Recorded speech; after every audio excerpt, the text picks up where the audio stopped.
So let's try an experiment. Take a piece of paper, or a piece of paper, and simply crumble it up into a little ball of paper, much like this one. When you're done crumbling it up, uncrumble it. Set it back to its original form.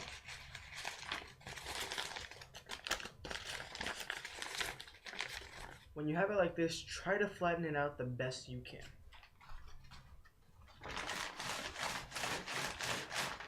There. Now, you flattened it out, you uncrumbled it, you try to make it back the best you could, but it's still wrinkled.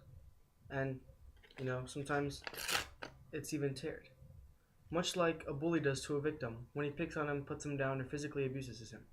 And no matter how many times the bully can say, "I'm sorry, I didn't mean to, I take it back," the paper's still going to be crumbled and wrinkled.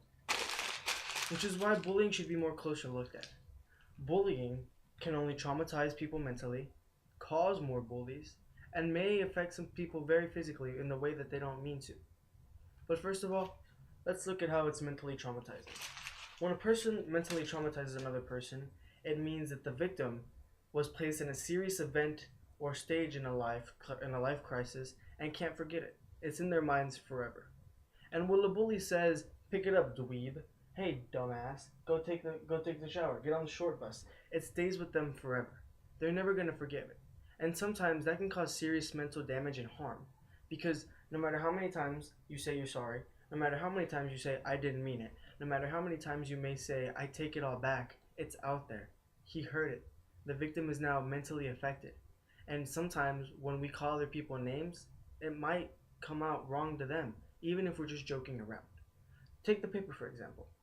You crumbled up the paper, and even though you tried to flatten it out, it was still wrinkled. Why? Because it will never go back to its original state. Just much like you can never apologize enough. And even if you do, it's never going to be back in its original state. It's always going to be in that victim's mind that you, for some reason, called them dumb, or stupid, or fat. How do I know this? I myself was bullied in 6th grade. I myself was called fat, pregnant, stupid, and retarded. And even today, where I'm away from those bullies and I'm away from those people, they stay in my mind forever. And they've mentally traumatized me to become something that, well, I'm proud of, but it's not really me. And this then affects a person by not knowing what's real, what's not real, and just stays with them forever. Another reason we should look at bullying is because it only causes more bullies.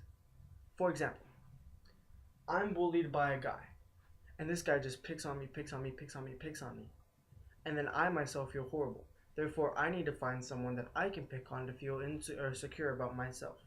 Once again, how do I know this? Because I myself did it. And to be honest, in my position, I did it to the worst people I could. My family. I used to go to school, and this kid would pick on me every day and beat me up and everything. Before I knew it, I was saying mean things to my sister, my own sister. And it was just making me even more of a bully because I would just rat out my friends, I would call them names, and I ended up seeing that I was becoming something I didn't want to become. Why? Because that bully would pick me on a daily basis. We need to watch out because the more these bullies will pick on kids, the more bullies they're simply creating, and the more bigger this problem is going to get. And then it'll probably get so big that we can't deal with it. Another reason we need to look on bullying, and the final reason, is because maybe an accident might come out bad. Let's say, we'll take the paper for example once again. We take the paper. We crumble it up, correct? We undid it and everything, and oops, you ripped the paper. And you may try to tape it, you may try to staple it, you may try to glue it, you may try to, stitch the paper back together. This paper will always be torn. This paper will always have a tear in it. And this paper might just tear off eventually. Much like a bully can in physical abuse. Let's say a bully's bullying me and accidentally hits me someplace where I shouldn't be hit. Say the mouth, the nose, the neck, or the stomach. If he hits my neck that hard that he breaks it, what if I die? What if I break my neck? What if I dislocate my neck? And that can cause serious physical damage to me and serious damage to him on his reputation and his life. If we don't watch out what happens with these bullies, they're only going to get worse. They're only going to get stronger, and the victims are only going to get weaker. We need to stop. We need to say, stop. I didn't do anything to you. Please leave me alone. Because if we don't, it's only going to get worse, stronger, and more powerful. And maybe one day we might not even be able to win. Bullying is something that occurs everywhere. No matter where you go, private school, public school, homeschooled, maybe not so much, but you're going to eventually have to be put in a life situation where you will be bullied. How do I know this? Once again, I was bullied. And to tell you the truth, even now, in my older days, I don't feel like it's gotten any better. And we have to look at this closely, because what if one day our own children are bullied? What if we become the bullies? What if we become the physical abusers? We have to, the only solution is for us to stop, think, and react. I'm not saying punch back the guy who punched you. I'm saying find a solution. When a guy picks on you, tell the teacher. Don't be afraid. What are they going to do? They're going to beat you up even more? Then tell the teacher again. Talk to your parents.